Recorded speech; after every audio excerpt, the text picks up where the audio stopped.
This episode is sponsored by Magic Mind and Wix Studio. When is the last time you listened to a podcast about web development, web design, and small business and didn't fall asleep? Yes, we cover web development, web design, and small business, but like actual human beings with personalities. If you're a beginner, we're not going to talk over your head. It's more like asking your buddy for help. We have guests, we have fun, and let me tell you, these two can get off on a tangent. Ladies and gentlemen, welcome to HTML All the Things Podcast. This is Matt Lawrence and Mike Coran. That's right, everybody. We are back, and this is the HTML All the Things Podcast. This episode is titled Taking Control in a Rush. So this is actually something that recently just happened to me. I had a different CSS episode planned, but while this is fresh in my mind, I thought I would talk about it. And I can't say exactly what is going on, but basically got some last minute urgent phone calls and last minute urgent meetings after that to put together a web page for a trade show, which is coming up in less than 5 days. So a lot of sort of like running around and being like, okay, you know, what do we do? Now, what we're going to talk about in this episode in particular is things like, how do we manage a situation like this? Because the client is effectively my boss in this particular case, and they tell me what's going on. However, if I am in control of this piece of the property, of this landing page, I need to take control. So we're going to talk about that stuff and like how you do that. So if this sounds interesting to you and you want to support the show, you can go check us out on that Patreon, leave a review, rating on your podcast app, join us in our Discord server, or share this with your friends. Now, a bit of an introduction. So what this episode is going to kind of talk about in particular is it's going to be stuff like last minute projects, right? So like I kind of laid out what happened to me in particular, but this is going to be stuff like tight marketing campaigns is really, really common, right? That's a last minute project that may land in your lap.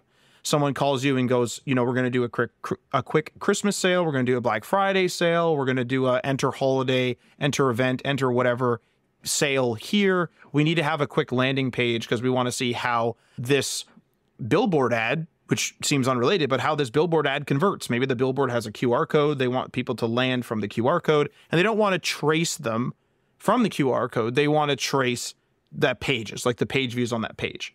And so this is something that can very commonly happen. And there's a bunch of other reasons, like maybe your client is disorganized and they need it. Maybe your client suddenly realizes this would be a great idea, but it's last minute. Can we do it? And so this episode is going to talk more about you, the employee, whether you're a freelancer or whatever, kind of taking control from your boss, which sounds weird. And your boss is a client, or maybe you're literally an employee and you have like an actual assigned manager. But in these cases, you need to take control of the situation to rush things through.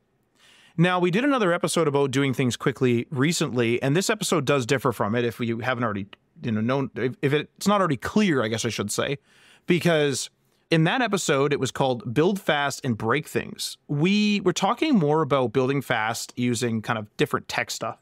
So for example, we talked about using an established tech stack that allows for quick iteration, easy rollback if there's problems, and efficient database management. So if you're interested more in the technical side of things for going fast, that's the episode for you. I will link it in the show notes, of course.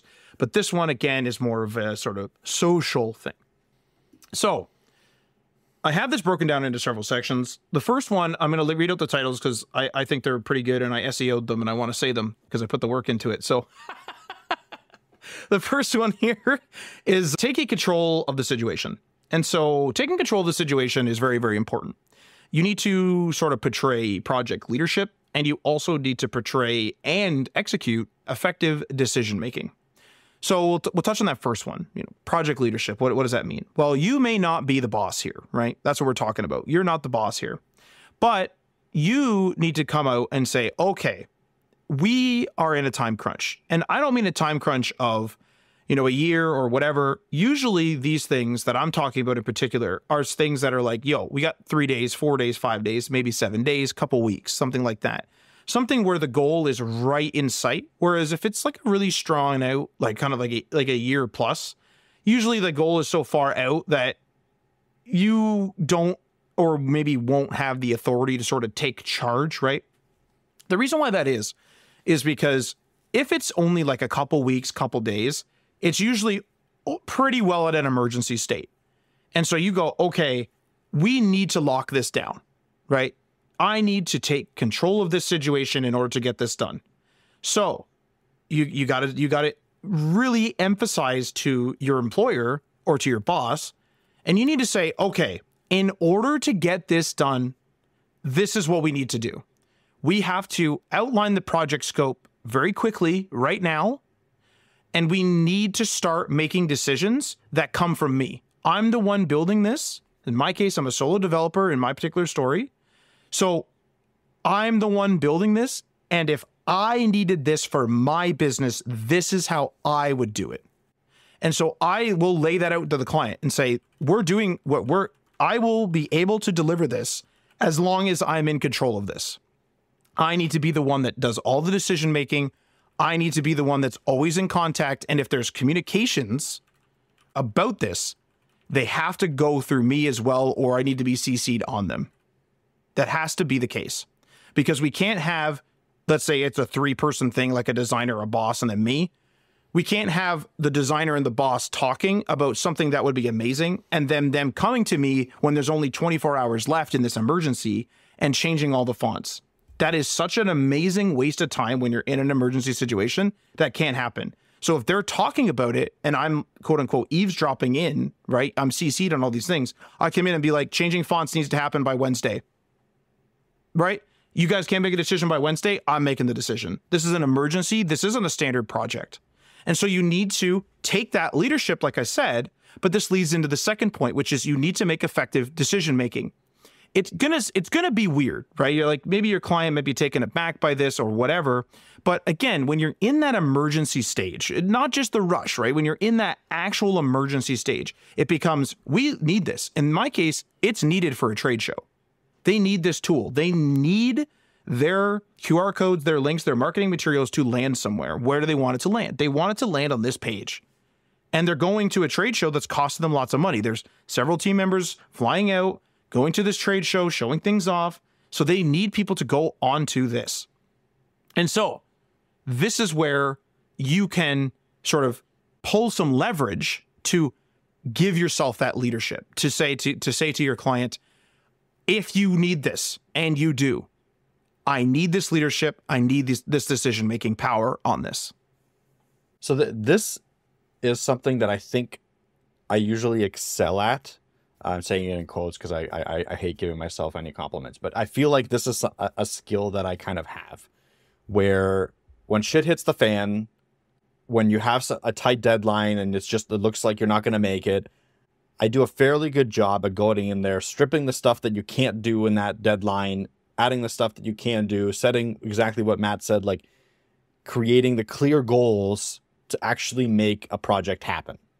This is the hardest part probably, and the part that a typical project manager would have difficulty with unless he's technical, and a typical owner, like if it's a business owner or something like that, would have no idea on, right? Like they'll give you everything they want or everything they quote unquote need to have done in an emergency situation. And you have to be very firm with giving them back what can be done, right? And this is where you need to negotiate, you need to tell them, and then you need to also, I don't know if we're going to talk about this, but you need to set up expectations on pricing. You need to set expectations on what happens if we don't deliver, the different stages that we can release on. Like everything kind of has to go through a very tight back and forth requirement gathering session and a very tight, hey, these are the people that own these parts of the thing. So it's inherently important that even before you get to a situation where you have to take control, that you lay out the situation that could happen if you can take control. Because if you're in a situation where you have to take control, but the owner of this project will not give you that control, and they're also blaming you for the fact that you can't execute in a short time frame, that leads to bad experiences for everyone, including the owner, right? Because they're not going to get the project done. And obviously including yourself, because you're probably going to be berated for a week for not getting something done while you're trying to scramble to get all the features done and you can. So when you're setting up that relationship with the client, I feel like bringing up a situation that could happen like this and setting expectations again on, hey, this is what we're going to try to do for you in that situation, right? Like we're going to break it down. We're going to take control. We're going to have to cut corners, and you're going to have to be okay with that. And second of all, like, hey, also in that situation, if you're working for a client, you have to tell them that, hey, this is going to probably cost you, double the money, because we're going to have to drop some other client work that we're doing. We're going to have to, put all of our mind resources into it, and obviously use our expertise and handling the situation to the best of our ability to actually complete the project at the right time. So it requires a lot of communication skills. It requires a lot of technical know-how to be able to get something done in a short amount of time, and requires a mutual setting of expectations that can happen during the time if you're lucky, or ideally would happen even before a situation like this arises. Like it's an important skill to have, honestly, because, in this industry, but in any industry, this set of skills is going to happen, right? Like I'm sure designers have this where it's like, oh my God, we need to have a quick design made up.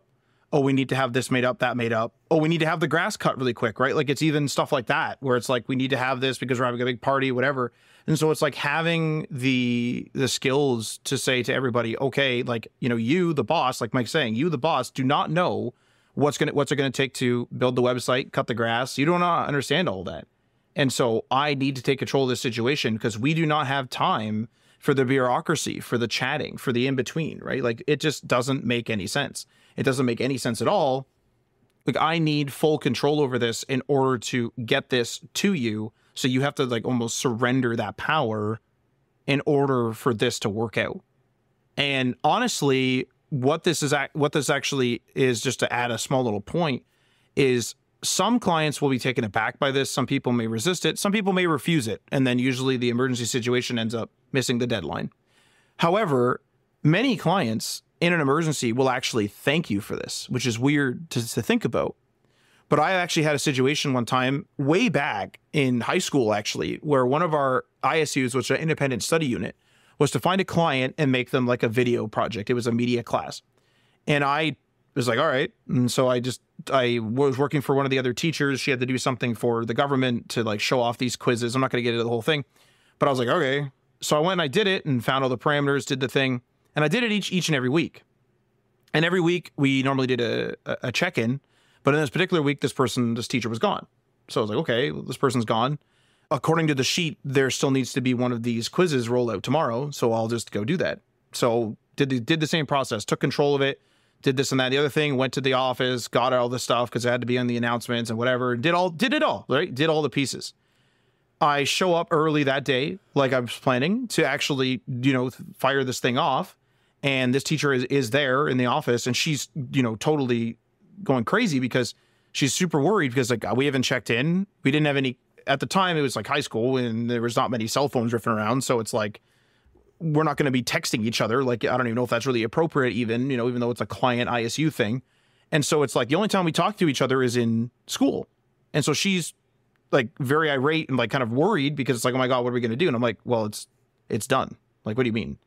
Like it's already been scheduled. I just have to give them this tape, which was literally a tape, I think at the time. I have to give them this tape and then it'll be fine. And she's like, oh, I don't have to do anything. And she was super, super thankful. And this, I understand I'm talking about a high school project here, but this is the same thing here, where now there's going to be, like with the bosses, there's going to be probably other situations surrounding this emergency. By me taking ownership of the web part, I'm taking, one of 5 parts of the emergency out. They just go, okay, Matt's in charge. We'll CC everybody. Let's move on. And then we move on from that. Now, something else I want to talk about here, and it has to do with emergencies. It has to do, not necessarily emergencies, it has to do with the busyness. So the holiday season is coming quick. And I have something also to mention about climate change. Going to sound weird, going to sound off topic, but don't you worry. We're going to tie all this together. The holiday season is coming in fast, and there is a heck of a lot of stuff being scheduled. People are scheduling stuff on weekends, weekdays, evenings. People got time off. They want to go on trips. They want to try things out. They want to eat at restaurants, fancy restaurants, cheap restaurants, different fast foods. It's crazy. It's all over the place. And also, I'm an avid golfer. And because I live in Southern Ontario, It's warmer than ever here, at least as far as I remember. It used to be cold around this time of year when I was a kid. We used to have lots and lots of snow, and we don't really get lots and lots of snow anymore. We will get snow, but like we golf late into the season is basically my point. And because of this, it's all chaos. It's all over the place. And if we think about a busy time in our lives, we think, okay, you know, there's many times we have to get onto a train, in a car, or whatever. And on these road trips or train trips, I guess, usually we'll try to find moments where we escape really quick to run to a convenience store to do what? Grab coffee, grab something quick to kind of energize us, to boost us. However, I have completely eliminated this need, and I am going through this. I'm golfing like crazy. I'm running around for clients. but this is what the topic of the episode is, right? But what I'm doing now is, instead of running to the store to grab an energy drink, running to the store to grab a coffee, I can bring a mental performance shot with me in the form of Magic Mind. I have Magic Mind with me in the car, Magic Mind with me in the golf bag, Magic Mind with me in a backpack, in an overnight bag, whatever it is I need, because I'm running around, talking, doing, moving around, working on so many different things right now.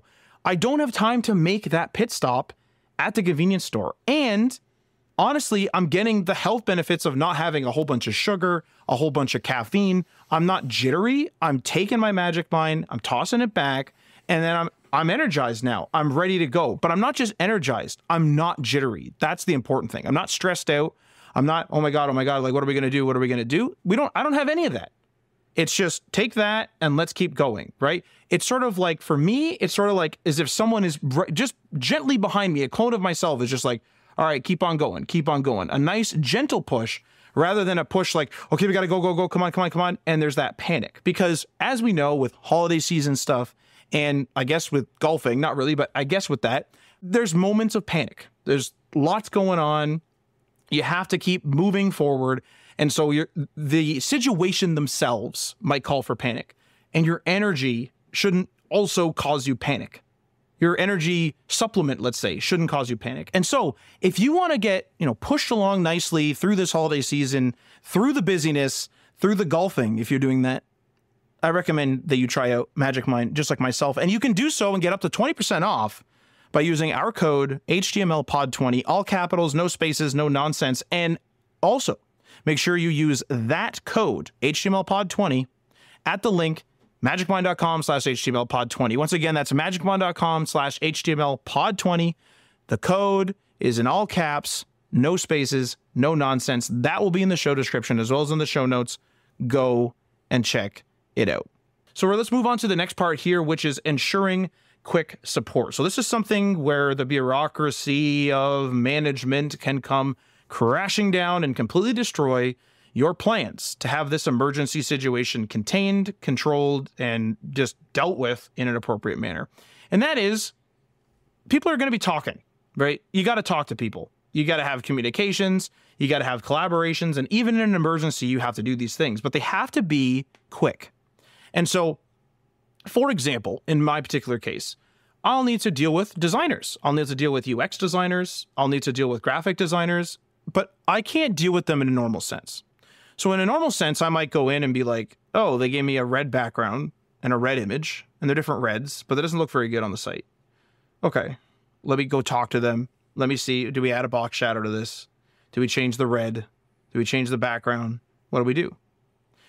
In this emergency situation, I need to have as immediate as communication as I can with these people. So I need to have streamlined communication. And one of the things that we do is I'll say, okay, everybody, what we need to set our response times. What is the expectation for response times and deliverables? So I say, okay, I'm going to deliver this by Friday end of day at the latest. Everybody, what is your availability like? Can I text you? Can I Slack you? Are we on Trello? Are we on email? Is it a combination of that? Can I call? Where are you? And some people will say, well, I'm actually available all 4 days of this emergency, but on the middle day, like on the second day, let's say, I'm actually out with friends, but I will stay in communication via text. That's perfect. Now I know, okay, this person's not going to answer emails in the evening of the second day, but they will answer text messages. So I will be able to text them if I have a quick question. And then in the context of, what red do we use in that image example, I'm probably going to come out and do something like, I'm going to say, this red doesn't work. And I may ask the question like, hey, like, what do we do? Or I might say, white looks better as the background, but this red is still too bright. Somebody make it less bright. So it's more of like an ownership. It's more of like a make this less bright so we can move on. Now they may have comments still. They may say, hey, let's not do white. Let's do an off-white. Whatever. They may add to it. The thing is though, is what I always tell people, and when I took control of the situation in the first step, like I said, I let people know this. I will tell you right off the hop that I am going to do things for speed. If you have a slider plugin that has little chevrons as the arrows to change the sliders back and forth, there is a good chance that if you have a custom chevron, I am not going to put the custom chevron in there in a rush. My entire goal is to have some streamlined stuff, and that's coming up in the episode. I'm going to get more into that type of stuff. But this stuff ties in so closely with the communication, right? Like it's so important to not have the bureaucratic conversation of, okay, I answer my emails from people once a day. It's like, no, that's not fast enough. We're in an emergency. We have to answer faster. I have to know whether you're available via text. I have to know whether you're available here and there. And I have to especially know when you're unavailable. Just because we're having an emergency doesn't mean people's lives go on hold. And so I need to know, okay, this person's unavailable for 6 hours on this day. That means that we need to make room for that. Whether someone needs to pick up the slack on their behalf, whether they need to give me something before they leave so that I have something to chew on, I have something to work on while they're gone for 6 hours, then any questions I have, they can answer at the end of the 6 hours, but I'm not left waiting for an asset, left waiting for an image. It's super, super important. And it's something that I think some teams will miss out. Like they'll just think like, oh, everyone's available on Slack, like whatever. No, when it's an emergency situation, I check, where are you available? What times? Like seriously, where are you available? What times? How fast should I expect an answer? And like, I want you to tell me when something's going to be done. Like if I say I need a slider image for slider 3 or for slide 3, at that point, you better say, yes, I'll have it done by tomorrow at 4. Okay, perfect. Now I'm not going to work on the slider anymore. I'm going to go work on the call to action section, right? I know not to wait. Whereas if it's going to be, 10 minutes, great. I'm going to grab a coffee. I'm going to come back and then it'll be there. And then I'll do slide 3. So now that whole section's done. So effective communication, knowing timelines, response times, and when deliverables are going to be delivered, and making sure that the collaborations you have with people, whether it's on Slack or email, it doesn't matter, making sure that those communications are clearly designed for speed. If anyone brings in the bureaucracy of like, well, we have a 72-hour, I didn't ask about that. Don't mean to be harsh like that. Didn't ask about that. We need to get this done today. That was the entire reason why this is an emergency. So like, let's stop, like no more bureaucracy. We need to cut all that out and we need to keep moving forward. And that also touches on another section that we're going to talk about, which is ignoring your existing procedures, but I'll get into that later on in the episode. Devs, this one's for you. I've got 30 seconds to tell you about Wix Studio, the web platform for agencies and enterprises. So here are a few things you can do in 30 seconds or less on Studio. Integrate, extend, and write custom scripts in a VS Code-based IDE. Leverage zero setup dev, test, and production environments. Ship faster with an AI code assistant. And work with Wix headless APIs on any tech stack.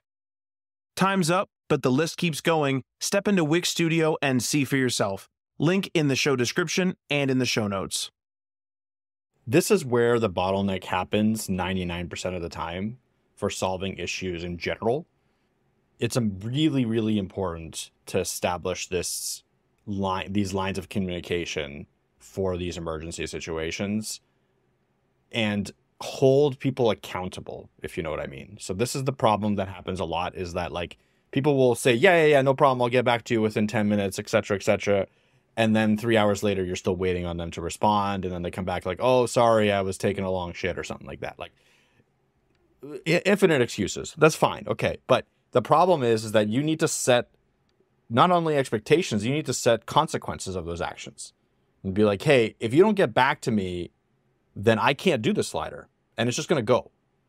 Right. And then you're going to have to deal with that. Like you're going to have to deal with no slider. Right. It's going to look like poop, but we're going to get the page out. Like my job is to get the page out in a state that I think is at least somewhat acceptable. If I have to kill the slider because you don't answer me in 3 hours, that's a decision I'm going to have to make. And those are like, you can be less harsh than I'm talking about right now. I'm talking from a sense of like a little bit of past trauma, I would have to say, more than anything. Like to a customer, I would be a lot more clear, and I wouldn't have like a negative connotation in my voice. I would just be very like, hey, for the slider, we're gonna need these images by this time. I will probably need like feedback and responses for these times. If we can't get it done, we might have to remove the slider, right? Like that's how I would lay it out for them. I would be very clear in that. I'd be like, this is just the situation, right? Like we're nothing against you guys. This is just like, if we can't get a response, we're gonna have to kill that feature. It doesn't have to be a slider. It can be a contact form. It can be anything that I'm not able to get a response on. I will have to probably kill if we don't get it by X amount of time. Okay. The other part of this is that just like a war room, and I'm going to have an episode dedicated to war rooms in general. War rooms are when the emergency situation is so bad that like the site is down essentially and people are losing money, and that's a war room, right? Like I think what we're talking about here is more like we need something done in a week or something like that. It's not like something is critically destroyed.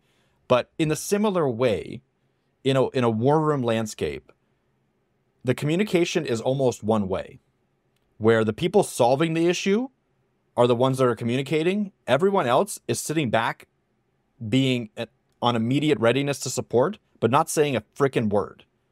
More noise is actually worse. So if you have a situation like this and you have 15 different stakeholders that are taking part in creating this landing page for a workshop or whatever, and everyone is consistently trying to interject their own opinions throughout the entire week, that's going to kill the project. You need to establish who are the people that can communicate, like can reach out to you if there's something going on, and who are the people you're going to be reaching out to and who need to respond in a timely fashion, right? They need to understand that, hey, you're doing this, you need deep work time.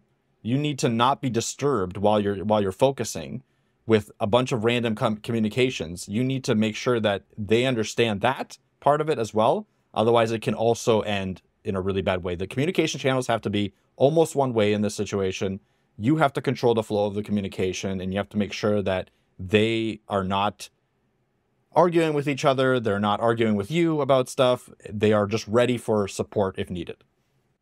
You know, honestly, like I've been in a few situations where, and it's usually just like, you know, fun stuff where it's like a video game or something. But there are moments, right, where it's like, you know, this video game, regardless of the fact that this is for fun, this is an emergency situation in the game, right?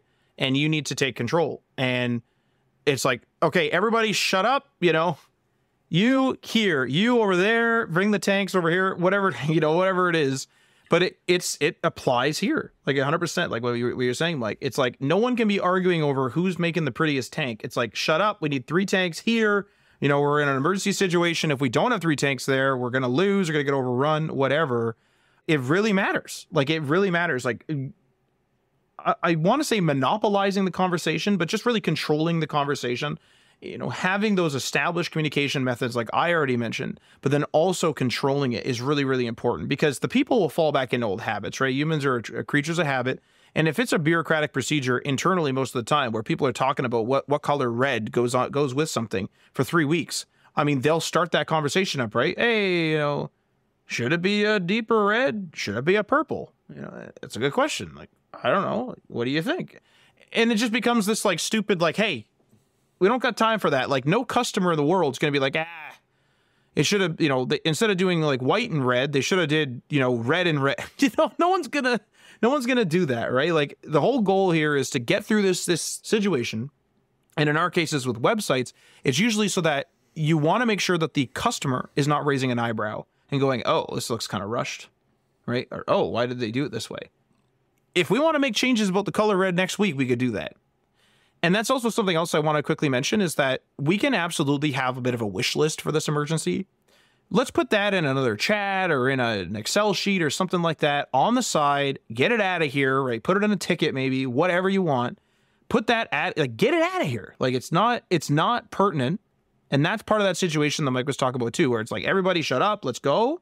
That's part of it. Everybody shut up. If you have ideas that do not pertain to these 5 things, put them over there. Like, don't get rid of them. You know, don't discount everyone's experience, whatever you want to say, but put that over there. We'll talk about it in phase 2 if there even is one. Phase 1 is an emergency. We need phase 1 done now. And this is where the next part comes in, which is making strategic concessions. So what I will tell people right off the hop is if something is an emergency, I will say, I'm going to build this for speed. I'm going to go as fast as possible. I don't care if the class names are a mess. I don't care about this and that, and the other thing. I don't care if the performance is perfect. Everything is going to be done to be about a 7 out of 10, at least on the very first pass. And if the first pass is a 7 out of 10 and it's an emergency, that's passable. We can give that to clients. No one's really going to raise an eyebrow. We can always polish it up. The ideal is that we finish phase or pass 1 before the emergency, and then we can go in and do a little bit of polish. But I will cut, simplify, and postpone features and bits of text, sliders, whatever, in order to prioritize features that actually make a difference. So in this particular case, with this trade show, one of the big things that these guys need is they need to have their their form on the page and need their form answered. First thing they put the form in there, looks bad. Within 15 minutes of the phone call, maybe about an hour of the phone call, I gave it to them. I said, this looks bad. And so then again, they came out and they said, okay, we'll change it to this, we'll change it to that. Does that work? And that's what we're going to work on now. Cutting things down, right? Like while they're doing that, I'm able to go and work on the other features. But I know that form is mega important. And so it's one of the very first things that I checked to make sure it was okay with them. Are you okay with this looking weird? I think it looks weird. No, we're not okay with that. Let's change the style. Okay, great. This is day 1 of 4 of the emergency. Fantastic. Now, within the first 25%, we've already gotten some progress on the most important part, the most prioritized feature of this entire thing. Now, here's the thing. Sometimes you'll need to change some quality. Sometimes you'll need to move some stuff around, things like that. So for example, let's just say the person goes, I want a slider here. Okay. Well, do you have the images? No. Do you have an image? Yeah. Cool. It's no longer a slider. It's a static image. Next. That's something where we're prioritizing a feature. The feature in this particular case is we have a bit of white space that we want filled in with a graphic. We would love it to be a slider, but we don't have the images ready. Well, very rarely is a client going to go, man, I really wish this was a slider. No one's really going to care about that. And that's not an eyebrow raiser.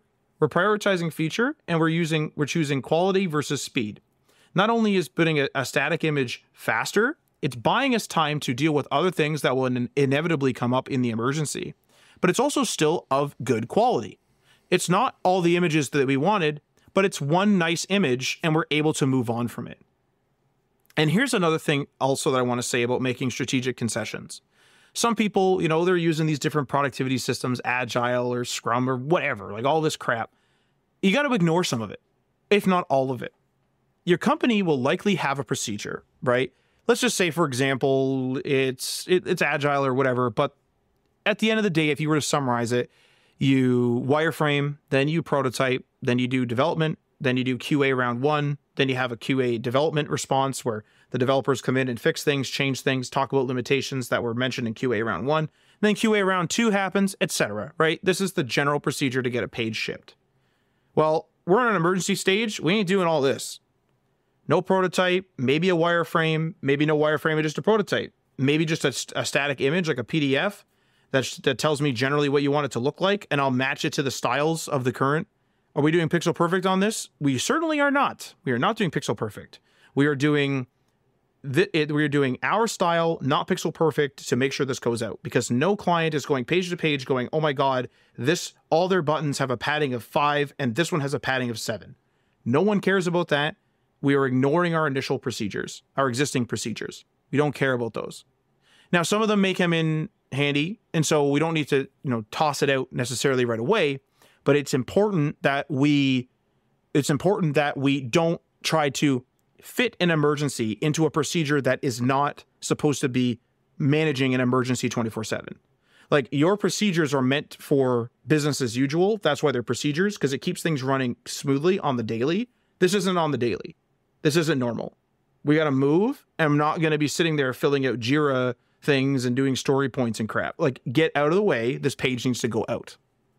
This part is sometimes the thing that holds people up, because people tend to not understand that they can't get a feature in, because they just assume that adding a slider is the same as adding an entire workflow for submitting and responding to feedback. Like those things to a regular person are the same thing. Like they don't understand. So when you say, I can add the slider, but I can't add this entire flow, that's where some of this falls apart.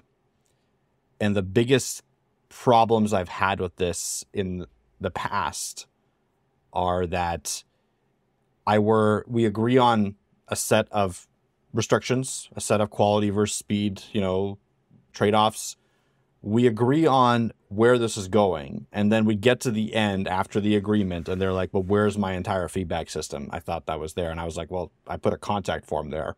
They're like, but no, we need the entire feedback system so that this department can get that. And then we have this discussion already. We have a back and forth. So it's really key to be clear in these things. But even when you are as clear as possible, and you tell them that, hey, I'm gonna have to make some trade-offs, expect to have a lot of pushback. That's just what I'm trying to say. It won't be perfect. Some people might get angry because you didn't follow the designer's exact spacing guidelines, even though you mentioned to them that you're not going to. The support team will be angry because you didn't get that feedback form in that they exactly needed, so now they have to sit through emails. There's going to be some contention at the end of the day. Like, not everyone's going to be happy. And in general, in an emergency situation, that's okay. You're really trying to appease the main stakeholder here and get this out as quickly as possible. And then the point is that later you go in and fix it, right? You go in and match the design, and you add that feedback form, and you have all these things that they needed, and you show them, like, hey, like here it's there. And usually that kind of diffuses the situation, and everyone's happy at that point. But you need to be okay with ruffling a few feathers here, because not everyone's going to be happy. I think that's actually a really great note, is that if you are a people pleaser or a person that likes to keep the peace, unfortunately, this is not going to be peaceful. It's an emergency, right? I've said the word emergency more times than any other episode probably at this point. And there's a reason for it. Is we need to get this done. We have to keep moving forward. And if you're going to sit there and be like, well, how many story points is this? I'm not going to answer that. Like, it's to the point where it's like, I'm either going to answer it by saying we're not doing that right now, or I'm not going to answer it, and I'm going to keep moving, and we're going to unfortunately, like, pave over whatever you just said, because we're designing this thing for speed.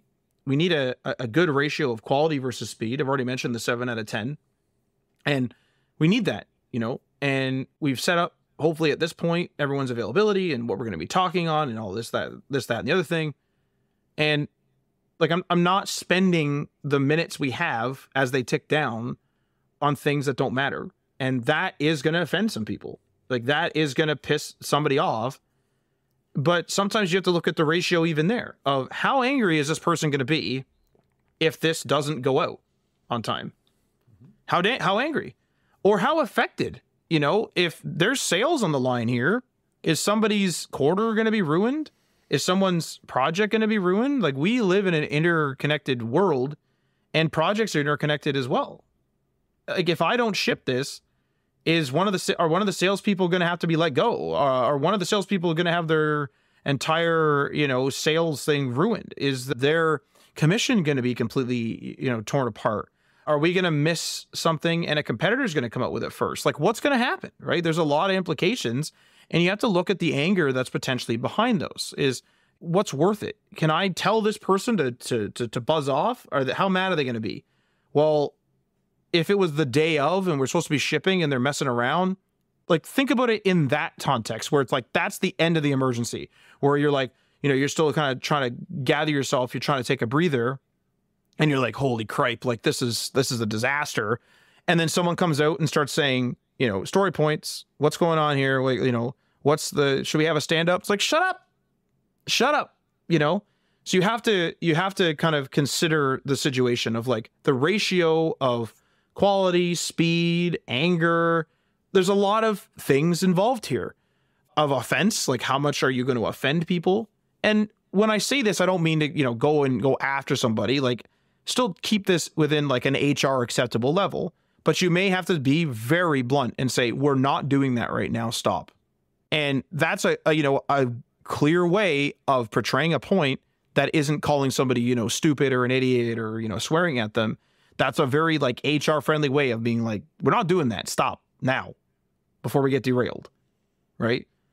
What's HR gonna say? They were in a hurry and they talk like they were in a hurry, right? So I wanted to bring that up. Like, I'm not advocating for you to be like, you're stupid, let's move on. This isn't, the Wolf of Wall Street where we're all running around being like, like, F you, we got this to sell. And when it's not like that, it's just manage the expectation, be blunt, and just say, no, we're not doing that right now, moving on.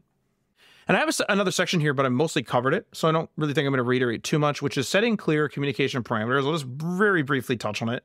We've already talked about things like, when are you available? Are you available on Monday this week, Tuesday, on day 1, 2, 3, or 4 of this emergency, when are you available? But you should also get a little more granular. So I mentioned texting, but maybe you need a little more granular. Things like, hey, are you in the office on these days? Can I tap on your shoulder if we're not working remotely? Can you do share screen during these times? Are you only available on a smartphone? Even if you are at home and you are working and you have your computer, maybe you can't do share screen because you have low bandwidth and you live in a rural area and you can't really stream a video. Things like that are really important. And so sometimes you have to get a little more granular just as needed so that we know, like, okay, let's get Jill on the line and Jill needs to screen share for this meeting. Oh, Jill can't screen share. She's at home right now. What a waste of time, right? So we need to kind of manage those expectations and manage those things. And also, leverage automations, leverage things like autoresponders. Like if it's this big emergency, people are going to be reaching out to you like crazy. You leaving a little early one afternoon on a normal time may not warrant you to have an out of office notification. But if you know that people are going to be, potentially calling you off the hook or emailing you off the hook, at that point, maybe just use the out of office thing and just say, hey, I'm going to be back in 4 hours, things like that. Like, use these little automations to give yourself peace of mind. And also to give other people peace of mind so they know what's going on. But I think that's it. I think we've basically covered it. This is, taking control in a rush. This is something that I quite literally dealt with today. And hopefully I'll do my CSS episode next time. But I thought, while this is fresh in my head, while I had to do this and sort of revitalize this skill because I haven't done this in a while, hopefully this project gets done. Obviously I haven't completed it. It's day 1. But that's basically where I'm at. Unless you have anything else to add, Mike. Yeah, I think like this is something that you're never really fully prepared for, and you're never really trained for, right? Like if you're talking someone coming out of school or someone coming out of a job, even a lot of times you're kind of handheld through the situation. You're not really ever told about this, but the reality is that this is client work. Like if you're going into an agency job or you're going into client work, this is going to be your life, regardless of how much red tape you put around it, regardless of how many boundaries you draw. You're going to have situations arise where you're going to need to compromise, and you're going to need to kind of, push and own a situation. And I just want to kind of emphasize how much ownership is valued these days. I think a lot of people that, just are employees of companies, it's fine. Like it's perfectly okay, especially in a larger company. That's kind of how it's designed, right? Like you want to be an employee, you don't really own anything. You just do your tickets and you go home. And that's how the whole job is designed. If you're working for something smaller though, the reality is that ownership is something that will give you much more control over your situation and the ability to move up in a company. The people are looking for someone that can be like, oh shit, there's something wrong here. I'm going to go in and fix this whole situation. And like in this particular instance that Matt's talking about, the wrong thing is that, hey, they forgot to even answer, or they forgot to even tell him about this, a week in advance or 2 weeks in advance. This is an emergency because there was a communication breakdown. And now Matt's going to own this situation and complete the project in a timely manner for them but he has to own the process. And Matt mentioned this as well. Most of the time, because the owner of the project, the person that's actually like in charge of the company or whatever, or this project, has to be fighting on 5 different fronts to get this going, they're going to be very appreciative of you taking one of those off. And if you ruffle a few feathers within the company while doing it, it's part of owning something, right? Like nothing's ever going to be super smooth. You have to be very cordial. You have to be a good person, but you can't expect to make everyone happy when this kind of stuff happens. And it's really important that you take that and you kind of run with it. This can set you apart. I can guarantee you that. This can get you moved up. This can get you hired. If you talk about this is like your mindset in an interview, I can almost guarantee you that's going to put you in a better spot. Like, you have an ownership mindset. You want to deal with these situations. You want to take responsibility for them, the good and the bad and all that. And that's a really important kind of, it's a tough one, but it's a really important critical thinking skill to have. Absolutely. And like, my kind of closing note is like, just building off of Mike's, is more so that, we're talking about this in the web development sphere, but this happens, all over the place. This happens to any sort of project or any sort of production of something or creation of something. Really, like creators, I guess, you can be affected by this, like en masse. Like I mentioned, someone who's a gardener might get called for last minute, lawn cutting job because there's an event and they forgot to do that and the grass is too long, just things like that. And it just becomes this thing where it's like, okay, how do we own this? Where do I call you? How do I get access to your backyard if it's locked up so I can cut the grass? Like, these skills can be applied in so many different ways. And there's obviously little sort of niche parts of the skills that we've definitely mentioned at random throughout the episode that pertain more to the web development or just the development side of things. But these skills are important for life as well. Like, to get things done.